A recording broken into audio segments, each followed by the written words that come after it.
What's this about? This chair was not doing this a second ago. Hold on. Am I gonna have to turn you? I'm at my friend's house. I'm at my friend's house. I'm not in Texas anymore.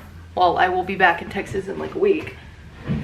I'm visiting my twin sister, Catherine. We're not actually twins, but don't we look the same? I posted that on my Instagram story. Visiting Catherine in Tennessee because we went to Bonnaroo this past weekend. So welcome back to my channel. Today we're gonna be talking about my mid-year wrap-up. I've read almost 100 books and we're going to be discussing all of them today.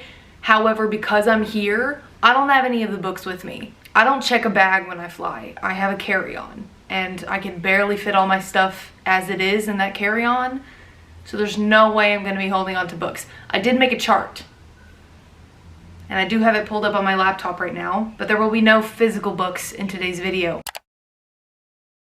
I have been reading like a madman this year. And I'm really proud of myself. My goal for the year with reading was to read 100 books. And I set that goal because last year I read 110 books in the entire year. And for some reason this year, I am on one. It's the middle of June when I'm recording this and I'm at like 95 or 96. So new goal for the year is 200 books. Actually, I don't know if we're gonna do that because I don't wanna have to like make myself race through reading these books. So we're just gonna say it's like 150 and I know I probably will surpass that, but that's where we're at this time. Hold on.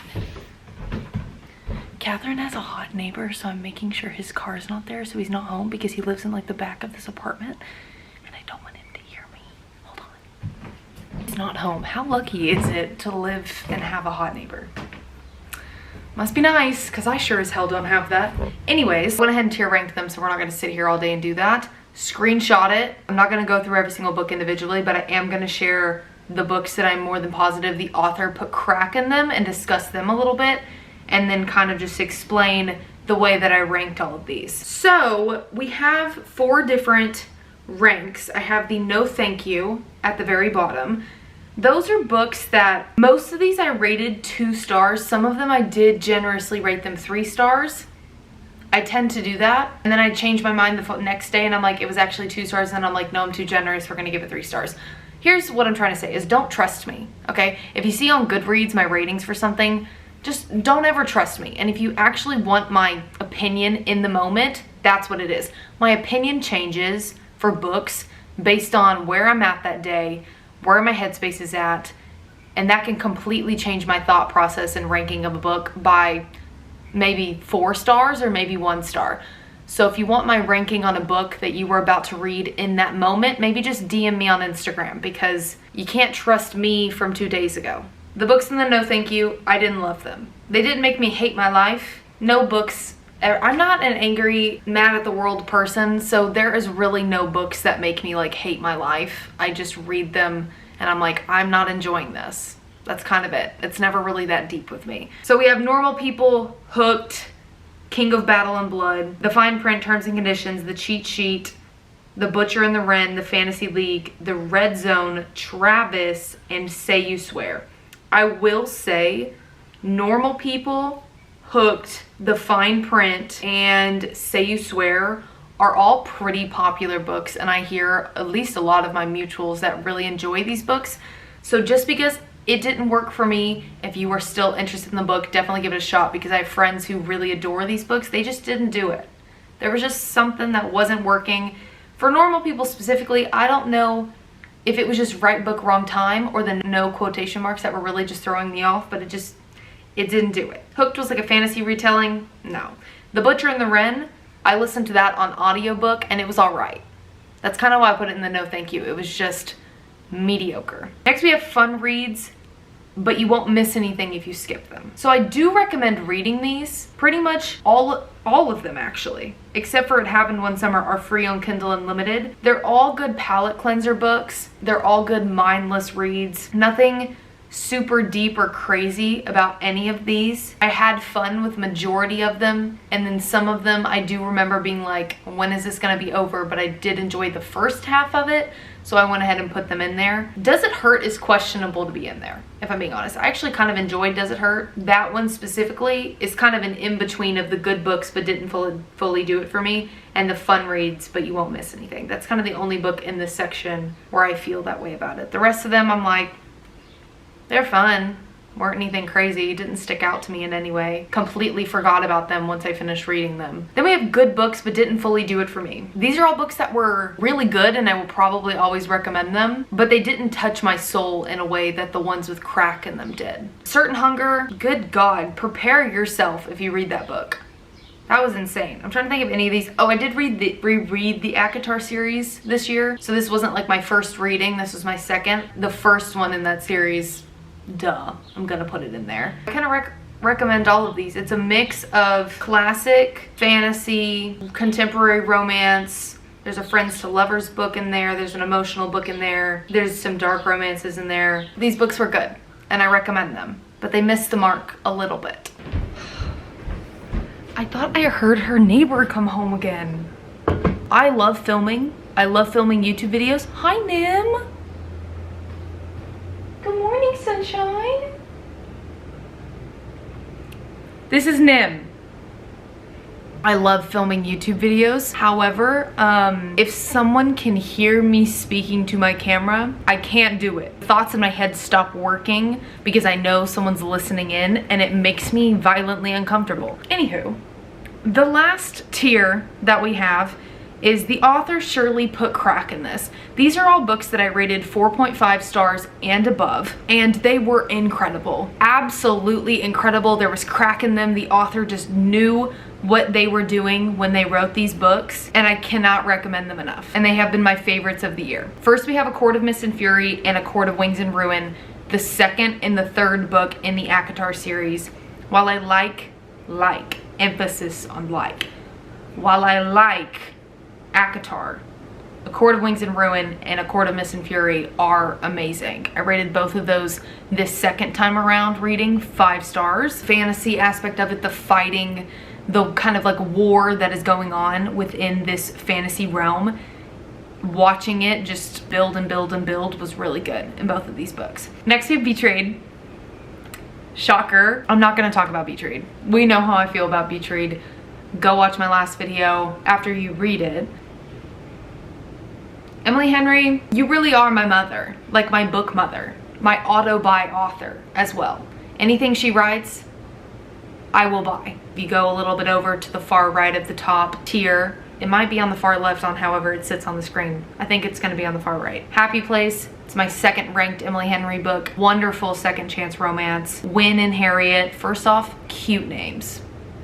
Kind of want to name my daughter Harriet one day. And Wynne, he is named after Wyndham, which reminds me of the hotel. And at first I was like, this is a little cringy, but because it's Emily Henry, it just works. And now I think the name is adorable. Betrayed had a little bit of deeper themes, but Happy Place, it dove into my, Happy Place dove into my soul, went into my body, into my soul, cut it out, threw it on the ground, stomped on it, made me sob, made me feel violently ill, put it back in my body, and I haven't recovered.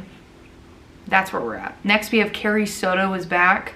This was my first Taylor Jenkins Reid book. I loved it. I listened to the audiobook though. I did buy the hardcover because I am gonna have a reread of it in the future because it was that good. At the beginning of the audiobook, I thought I wasn't gonna like it because it's just fiction. And it's just a beautifully written story that makes you feel like it's a real person's life. It follows Carrie Soto, who is a tennis player, and you really feel like you could turn the TV on and she would be on ESPN. Like the way Taylor Jenkins Reid wrote the book made it feel like this person in this world, and the championship which she was fighting for was legit, and I loved that.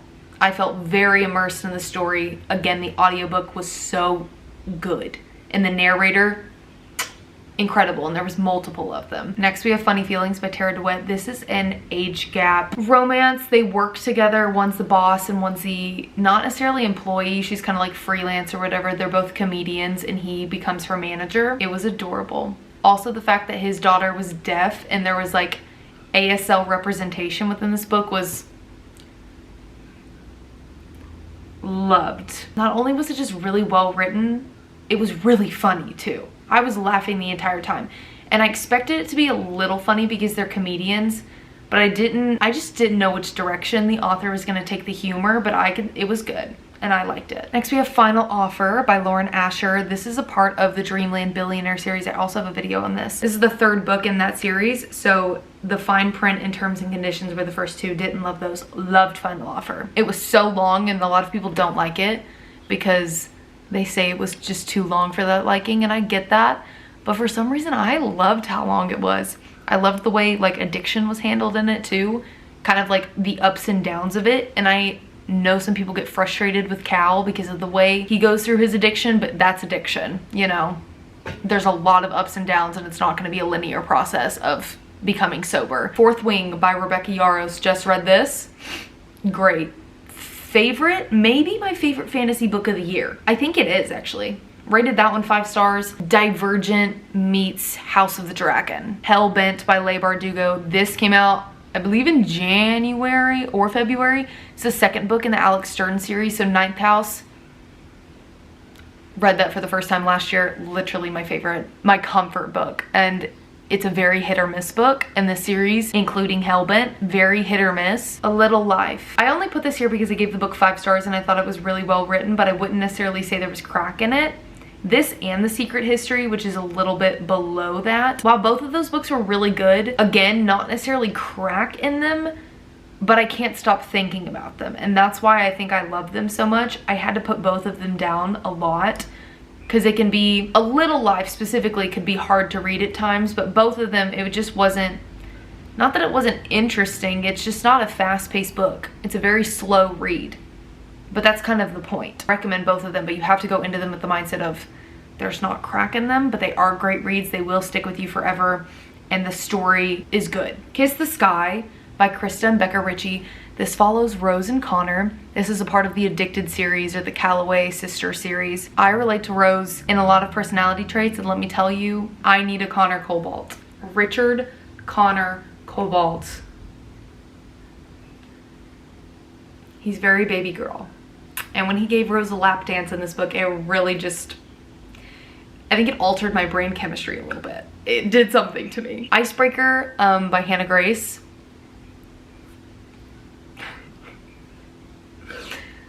Heather, that book is so Wattpad. No shit. It was on that website first, or that app. It was on Wattpad to begin with. I don't want to read that. I didn't like it. I did have to. It's a Wattpad. Duh. That's the point.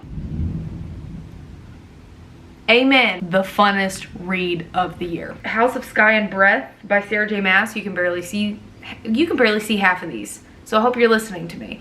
House of Sky and Breath, second book in the Crescent City series. Love Zootopia. So that's perfect. Ruin Dana knew 3 things with absolute certainty. He did. He did. I don't have anything else to say about that. I love that fantasy series. It's like my favorite series of SJMs. And mostly because Hunt and Rune they just do it for me. The Mind series. If you like dark romance, I can't recommend this series enough. I really can't. Lana Myers, she's a serial killer. She's dating the FBI agent who's head on her case, but they just accidentally start dating. She doesn't do it with any ulterior motive. It just kind of works out that way. That's gotta be my favorite read of the year. And then a close second is Reckless by Elsie Silver, which is also on this list. This book just came out. Elsie Silver is another one of my auto-buy authors. She can do no wrong. Her books are a work of art in the rom-com sense, and they're just really well written at the same time and have like the perfect amount of spice in them. And it is very well written. If you don't like pregnancy trope or stuff to do with the baby, I think you're wrong. I think you're missing out because the baby trope in Reckless was done so well that I think you're lying to yourself, and I think you need to go give it a shot. The house is shaking because of this thunder. I think you're lying to yourself and you need to go give it a shot. The Queen of Nothing. This is the third book in the Folk of the Air series. The Cruel Prince and what's the second one? The Wicked King. They're on good books but didn't fully do it for me. The thing about the Folk of the Air series is it's a lot more political fantasy series. It's not very fast paced. Everybody fall in love. There is like a subplot of romance. It has a lot more political aspects to it. So if you like that, I think you'll like the series as a whole. And the last one in the series, it like tied it all together super well, and I thought it was really good. It was a lot more fast-paced than the others, which is why I enjoyed it a little bit more, but overall the series it's good. Also, Carden just like is my baby. The Silent Patient, I know how we feel about that, okay? It's written by a man.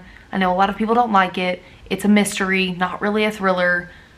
I think it was good. It follows this woman who kills her husband, or does she? I don't know, go read the book. She kills her husband, and then after then she goes to a facility, obviously, and she's silent. And so there it follows from the POV of a therapist, or the therapist, I don't remember his name, his point of view of trying to get her to open up and speak about what she did, but she's silent. It is torrentially downpouring now. Do I wait for the rain to subside?